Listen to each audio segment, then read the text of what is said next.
why Missouri could have a new quarterback before it has a new athletic director. Let's talk about it coming up right now on Locked On Mizzou. You are Locked On Mizzou, your daily podcast on the Missouri Tigers. Part of the Locked On Podcast Network, your team every day.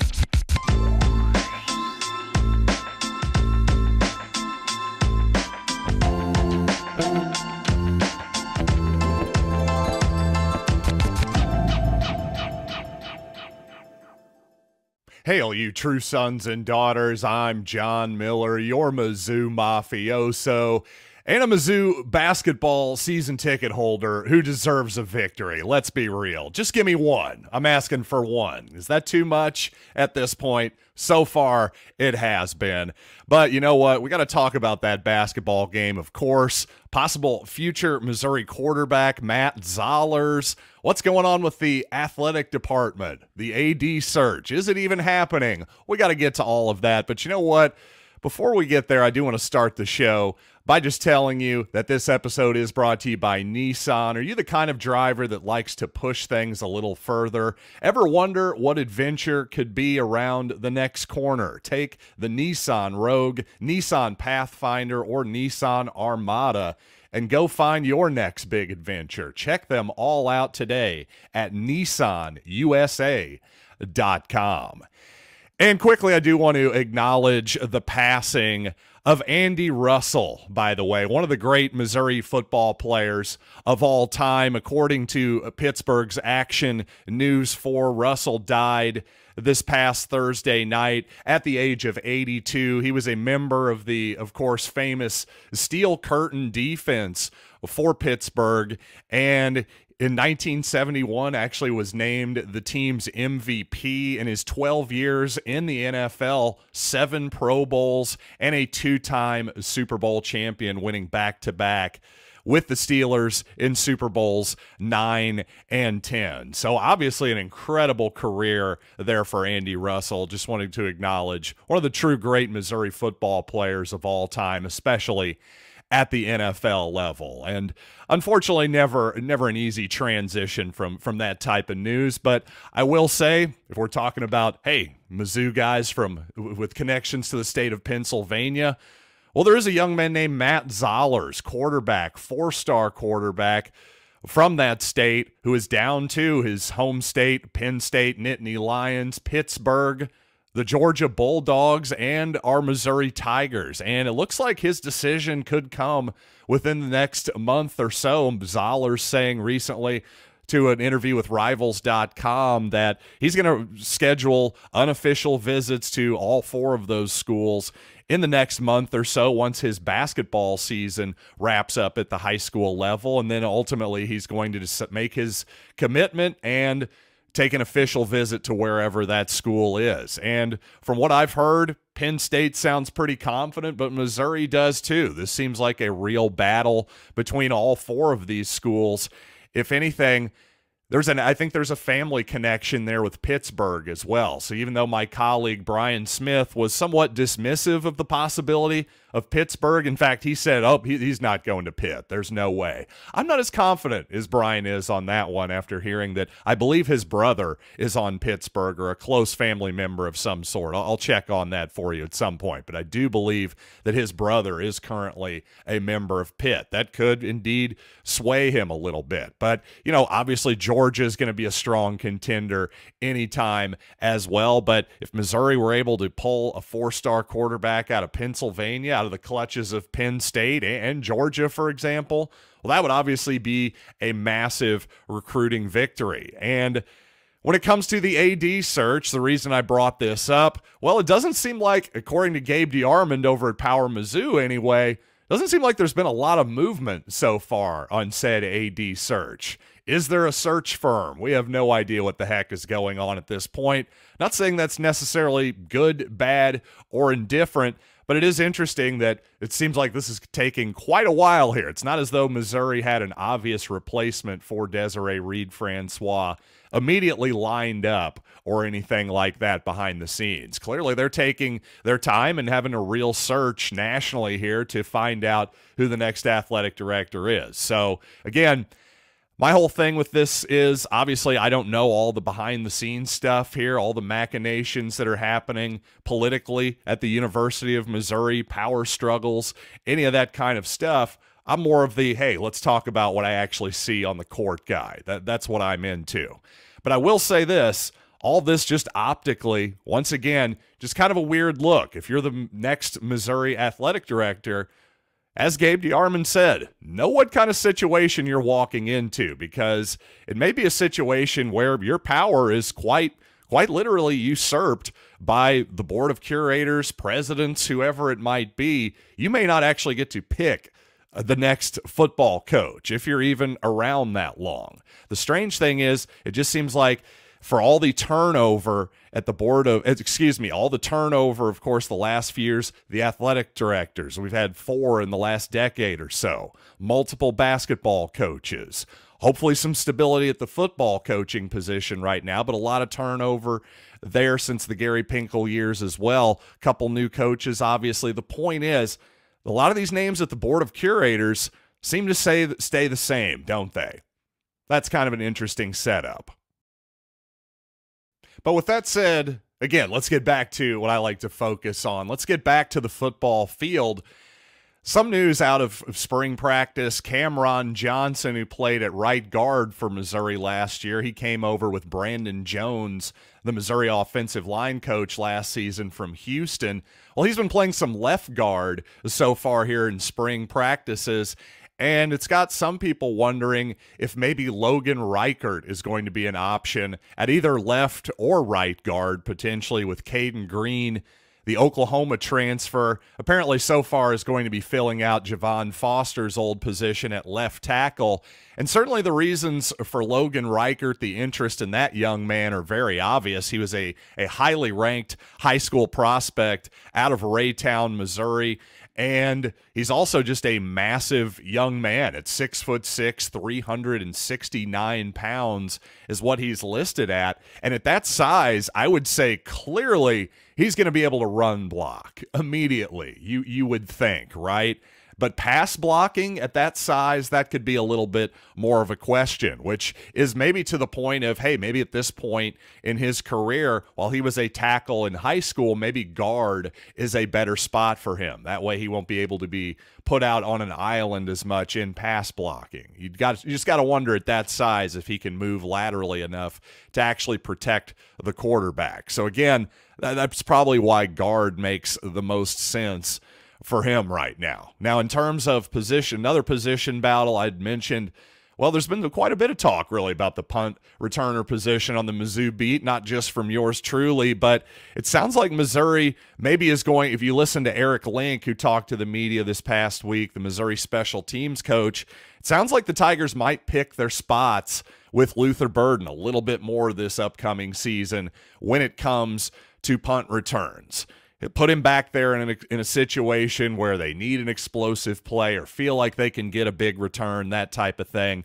But so far, according to the media in practice, Theo Weiss, Marquise Johnson, and Daniel Blood have been the guys back there fielding punts this week, not Burden. So it doesn't necessarily, again, not saying that means, well, he's done with punt returning. What I am saying, I do think Missouri will pick their spots a little more, and clearly, if they're going to rotate those guys in, use some practice time, it makes some sense to see what those 3 guys can do back there, because they already have a pretty good idea of what Burden can do at the punt returner position. And you know what, speaking of that punt returner spot, there is one guy, Muki Cooper, I thought might be an option back there. Well, I didn't think Mookie would really be considering transferring this offseason. He admitted he did, but obviously he's back with the Tigers. I think that's really good news. So let's talk more about Mookie, and also, yes, another loss for the basketball team coming up here in just a little bit, and also why I think Cody Schrader's 40 time at the scouting combine really just doesn't matter all that much. But you know what? Before we get there, I want to tell you about Nissan. Are you the kind of driver that likes to push things a little further? Ever wonder what adventure could be around the next corner. Well, our friends at Nissan have a lineup of SUVs with the capabilities to take your adventure to the next level. The 2024 Nissan Rogue, it's perfect for city drives and great escapes.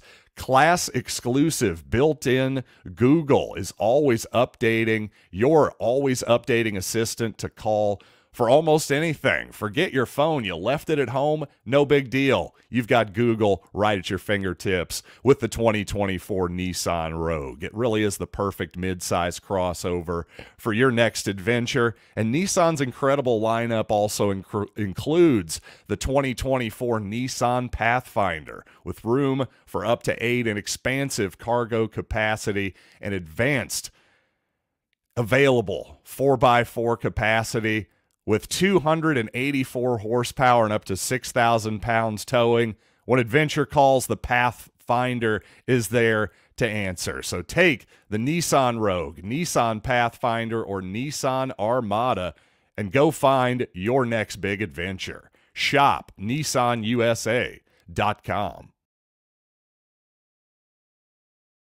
Speaking with the media here during spring practice, Missouri receiver Muki Cooper admitted that he knew he was coming back to college football for the 2024 season, but he did at least explore the thought of transferring from Missouri, but obviously ended up coming back to the program, and he seems very happy to be here and everything. I'm frankly very glad that Mookie is here for him personally, not just for the team, because I do think he was a really important part of the team last year, though clearly at least third in the pecking order in terms of targets for Missouri. And that may be the case this coming season, maybe even fourth or so if, say, Brett Norfleet or Marquise Johnson were to emerge. But at the same time, I really think Cooper's going to be an important part of this offense once again. And he made some big plays last season as a part of that team, helped secure some victories for Missouri, without a doubt.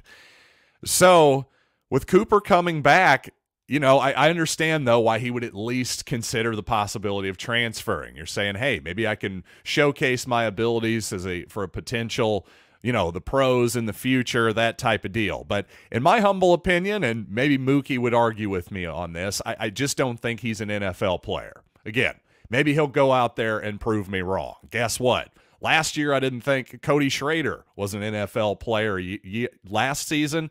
This season, I'm not so sure. I think he might be one. Now, and I'll talk about that 40 time here coming up in just a little bit. But I do think there's a ton of value in just being a part of this, what's hopefully going to be another really, really memorable Missouri season coming up once again. For him to be part of each of these last two seasons, I'm just telling you, he will be a name that people are going to remember, that Missouri fans are going to remember for a long time. And I've seen it as a member of the Columbia community for years and years, Boone County for decades. That helps these guys. It helps them in the future with relationships, professionally, and everything else. So I just think there's a lot of value there in the future, and hopefully, I think Mookie's gonna see that in the future. I really do. Not just name, image, and likeness today. I'm talking about real professional type relationship building that I think is going to pay off for him in the future. I really do. So again, great to have Muki Cooper back. No question about that. And I will say, by the way, let's talk a little basketball here for just a second.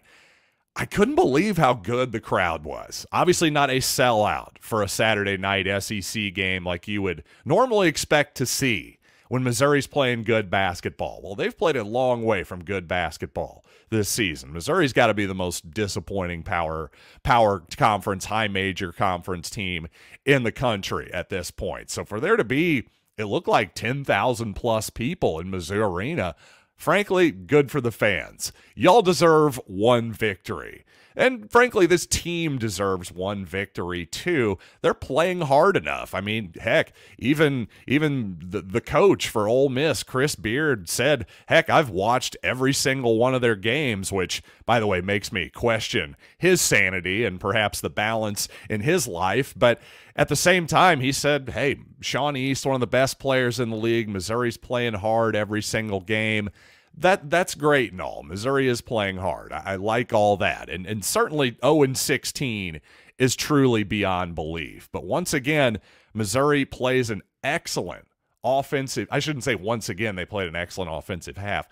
They played an excellent offensive half in the second half, really a blistering pace, but once again, down the stretch, just cannot get a stop. So for all the talk of, again, luck for Missouri, really it's about variance.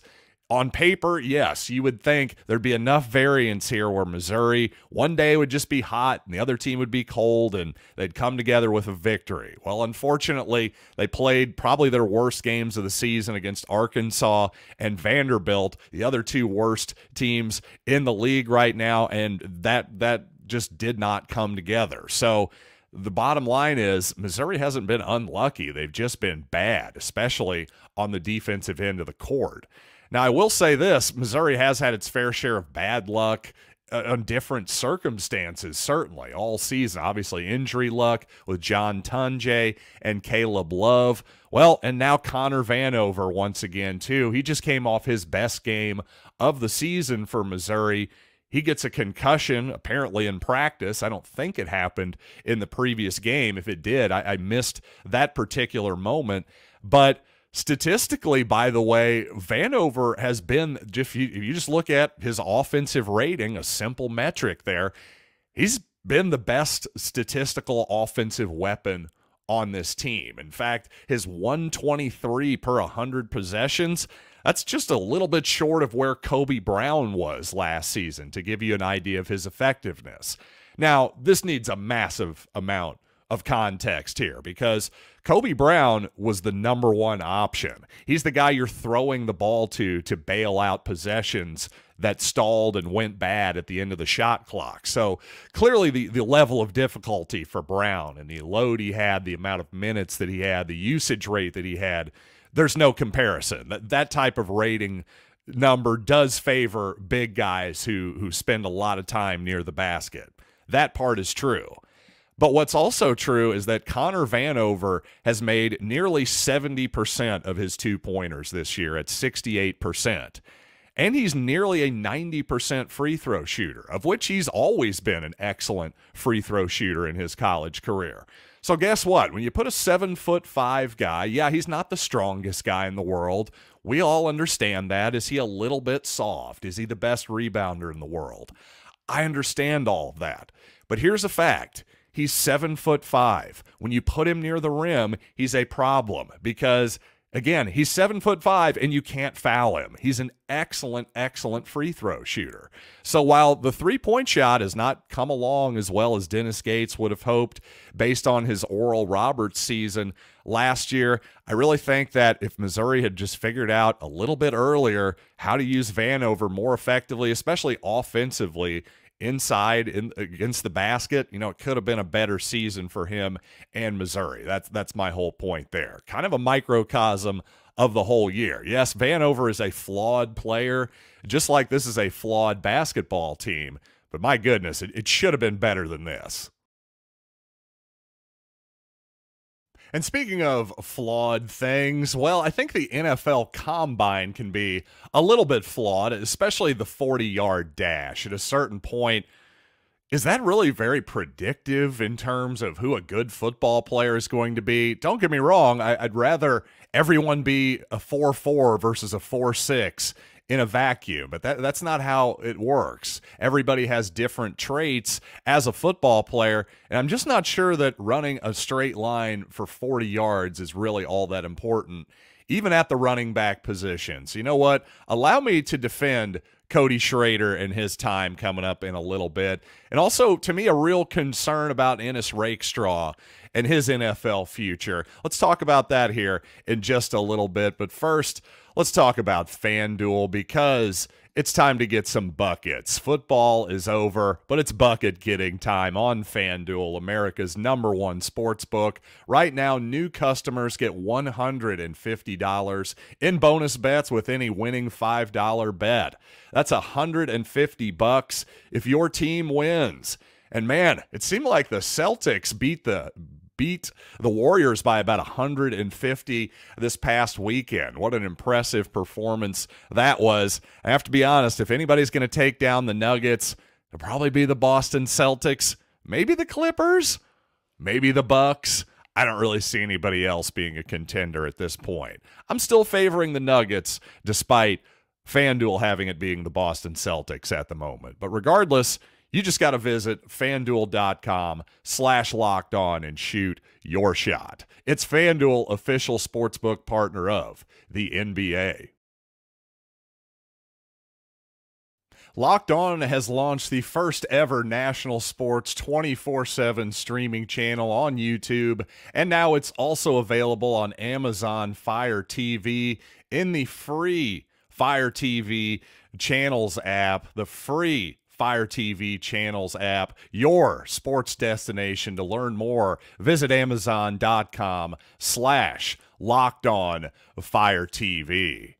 And you know what? Let's talk a little bit about Cody Schrader, his 4.61 40-yard dash. Obviously a below-average time for those of you who follow the Combine closely over the years.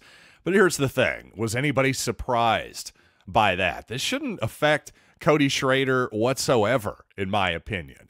Did anybody expect Cody Schrader to go out there and run a 4.4 40-yard dash? Because if he did, that would have been insane. Because if he ran a 4.4, then what the heck was he doing at Truman State a couple years ago? What the heck was he doing at Missouri without a scholarship? We know that Schrader does not have the greatest top-end speed. But as I've alluded to before, in the NFL, I'm not really sure how much that actually matters at the running back position. When you actually watch the Kansas City Chiefs, for example, every single week, well, how many explosive run plays did the Chiefs break off this season, defined as, let's say, 15 yards or more? Not a ton, right? Especially think about 40-plus yard touchdown runs. So keep it to the 40-yard dash, that whole concept. How often do you see an NFL player and a running back break off a 40-yard touchdown run? It just doesn't happen that much. Not as much as it does in college, that's for sure. And it sure seemed like more often than not, Cody Schrader's speed was good enough at the college level. Now, obviously, again, the reason there aren't as many explosive plays is because of the quality of the defense. The NFL players are bigger, stronger, faster, smarter, better coached, all that good stuff, better conditioned and all of that. So to me, if you think Cody Schrader is going to be a pro, I just don't think this 40 time should change any of that. I think Schrader has a chance because obviously his work ethic is not a problem. He's going to outwork anybody in that running back room, at least work every bit as hard as anybody in the training room, that type of deal. But also, do you believe he's a good runner or not? Does he fit your outside zone scheme or not? Because to me, if he goes to the right team, Schrader has proven if he goes to a team that runs a similar style to the Missouri Tigers, and there are quite a few of them in the NFL, by the way, then I think he'll do just fine. I really do. So Schrader has a chance. Not saying he's going to be, Andy Russell and be a 7-time Pro Bowler or anything like that.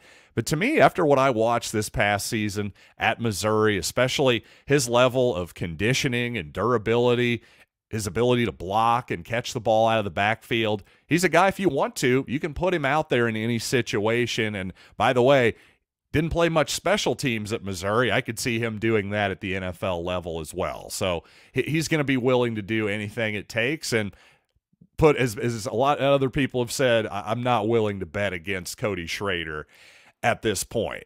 But another guy who certainly is going to get drafted for Missouri, Ennis Rakestraw, said he's battling through a groin injury suffered early on in the workout earlier in the week. Plans to redo everything at a pro day on March 22nd, according to Jordan Reed. And at this point, I'm getting a little bit worried about Ennis Rakestraw's durability. That's really my only concern with him, because he's got the height. He ran. I think his time will be just fine. I'm not worried about his speed. He can cover. There's no question about that. And by the way, he's not afraid to stick his nose into the running game, into the screen game on the outside in particular too. So he can kind of do it all, but we've seen him get obviously banged up a little bit during his time at Missouri, and still, after sitting out the last couple games this past season, Rakestraw still seems to be suffering through some soft tissue stuff here. So that would be my only concern if I were a scout. Is this guy durable? Can we count on him? Because, again, not questioning his toughness whatsoever, some guys are just more durable than others, and maybe this has just been a bad string of luck for Ennis Rakestraw, but he did have an ACL reconstruction as well. So some legit injury concerns here. Otherwise, though, the player, I have really no concerns whatsoever. And thanks, as always, for joining me here on Locked On Mizzou. Coming up this week, would you believe that there is a player on the Missouri roster that has a higher foul rate than Jeremiah Tillman did as a true freshman? Now that's a tease for you. How about you tune in next time to find out who I'm talking about on Locked On Mizzou. Thanks for listening. As always, I am John Miller, and all time.